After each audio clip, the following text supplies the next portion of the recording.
आज या ठिकाणी चिखलदरा जे आमच्या विदर्भामधलं सगळ्यात मोठं हिल स्टेशन आहे आणि एशियामधलं थर्ड लार्जेस्ट स्कायवॉक जे महाराष्ट्राचे मुख्यमंत्री देवेंद्र फडणवीस साहेबांनी ही मोठी एक विदर्भामध्ये चिखलदराला जे मोठा फंड देऊन एक मोठी टुरिझमच्या माध्यमातून जी उपलब्धी दिली आहे त्याच्या अनेक एनओसी सेंट्रल गव्हर्नमेंटच्या राज्याच्या त्या ठिकाणी पाठपुरावा करून आज पुन्हा जोमात काम चालू आहे। या ठिकाणी आमचे राजूभाऊ सोमवंशी ज्यांनी सुद्धा मोठ्या प्रमाणात पाठपुरावा केला आणि आल्हादजी कलोती यांनी सातत्यानं सीएम साहेबांशी संपर्क करून या कामाला जे पुढे आणलं आणि अमरावती जिल्ह्याच्या माजी खासदार नवनीत राणा यांनी सुद्धा केंद्र लेव्हलवर फॉरेस्टच्या अनेक परमिशन मिळवून दिल्या, राज्य लेव्हलच्या परमिशनसाठी मी पाठपुरावा केला आणि आज अत्यंत गतीने चांगल्या फास्ट गतीने या ठिकाणी स्कायवॉकचं काम चालू आहे आणि येणाऱ्या 4 महिन्यामध्ये हे जनतेसाठी सुरू होईल।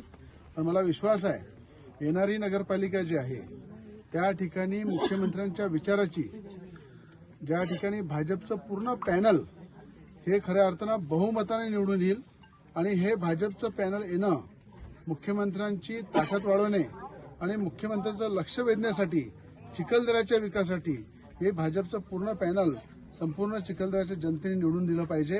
कारण की चिखलदरा हे आपल्या विदर्भातलं नंदनवंत आहेच, पण या पर्यटन स्थळामुळं या ठिकाणी अनेक लोकांना रोजगार मिळेल। या ठिकाणी मोठ्या प्रमाणात पाण्याची व्यवस्था मोठ्या प्रमाणात केली जाईल। स्कायवॉकच्या माध्यमातून एशियामधला हा थर्ड लार्जेस्ट स्कायवॉक याचं खऱ्या अर्थानं उद्घाटन झाल्यानंतर या ठिकाणी आणखी चिखलदऱ्याची मोठ्या प्रमाणात वैभव वाढेल आणि याच्या उद्घाटनाला आम्ही सगळे मुख्यमंत्र्यांना आणू आणि मुख्यमंत्र्यांच्या शुभ हस्तेच याचं लोकार्पण करू।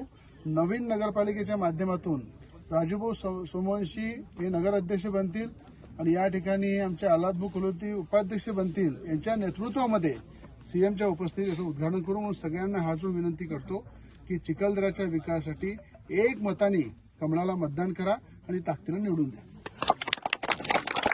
विकास पुरुष राजभाऊ राणांचा